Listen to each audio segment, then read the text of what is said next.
আপনারা এটা জানেন তো যে অন্যের জন্য দোয়া করলে লাভ।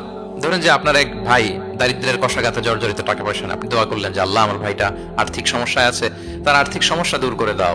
ফেরেশতারা দোয়া করে, আল্লাহ যিনি দোয়া করলো তার যদি আর্থিক সমস্যা থাকে তুমি আগে তার আর্থিক সমস্যা দূর করে দাও। সুবহানাল্লাহ সুবহানাল্লাহ বিহামদি। তো এক লোক এই হাদিসের ফজিলত শুনে ইফতারির পূর্ব মুহূর্তে যেহেতু দোয়া কবুল হয়, তার ওয়াইফ ইফতারি তৈরি করতেছে, এই হাদিসের ফজিলত শুনে এক লোক তার বন্ধুর জন্য দোয়া করতেছে যে আল্লাহ আমার বন্ধুটার তো এখনো বিয়ে হয় নাই, তুমি সুন্দরী রূপবতী একটা স্ত্রীর ব্যবস্থা করে দাও আল্লাহ আমার বন্ধুর। এই দোয়া শুনে তার স্ত্রী তো রেগে মেগে আগুন, সেই ইফতারি টিফতারি রেখে দিয়ে এসে বলে, এই এত বড় সাহস, কি দোয়া করো এসব উল্টাপাল্টা।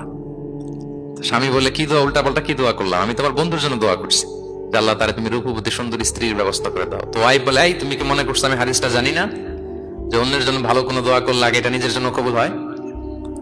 সুবহানাল্লাহ। দেখেন ইসলামের বিধান কত সুন্দর। আপনি অন্যের কল্যাণ কামনা করলে এই কল্যাণ ফিরে আপনার দিকে আসে আগে। সুবহানাল্লাহ। তো এই বেদুইনের এটা জানা ছিল না, সে এসে দোয়া করতেছে, আল্লাহুম্মা আরহামনি ওয়া মুহাম্মাদা ওয়া লা তারহাম মা'ানা আহাদা। আল্লাহ তুমি শুধু আমারে রহম করো আর মুহাম্মদ সাল্লাল্লাহু আলাইহি ওয়াসাল্লামের রহম করো, আমাদের দুজনের সাথে আর কাউরে রহম করো না।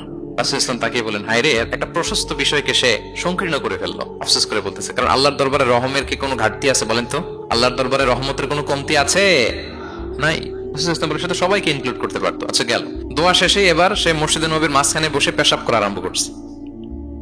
এবার তো সাহাবারা রেগে মেগে আগুন, কি এত বড় সাহস, মসজিদে নবীর মাঝখানে পেশাব, সবাই উদ্ধত হচ্ছে তাকে মারতে যাবে। রাসূল ইসলাম সবাইকে সামলালেন, থামালেন, বললেন রাখো রাখো রাখো, ছাড়ো, আগে সারতে দাও। কারণ কেউ যখন ওয়াশরুম সারে মাঝখানে তাকে ডিস্টার্ব করা যায় না, এটা তার ক্ষতি হবে। রাসূল ইসলাম বললেন রাখো, লেট হিম পাস ইউরিন, তাকে কাজ সারতে দাও।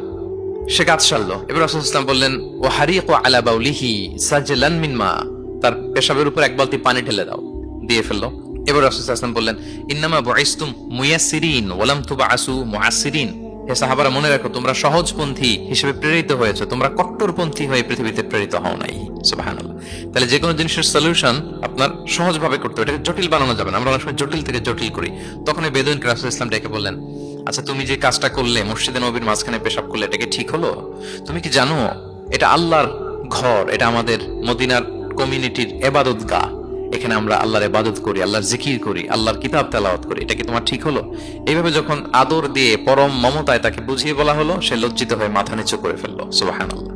রাসূল সাল্লাল্লাহু আলাইহি ওয়াসাল্লামের কাছে ক্ষমা চাইলেন। আপনি কোমলতা, ভালোবাসা দিয়ে যা জয় করতে পারবেন, কঠোরতা দিয়ে সেটা পারা যায় না, খেয়াল রাখবেন। ভালোবাসা দিয়ে যেভাবে আপনি মানুষের হৃদয় জয় করতে পারবেন, কঠোরতা দিয়ে পারবেন না। এজন্য ইসলাম ফ্লেক্সিবিলিটিতে বিশ্বাস করে।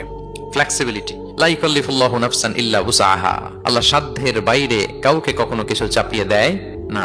এজন্য ইসলামকে সহজ করে উপস্থাপন করতে বলেছেন তিনি।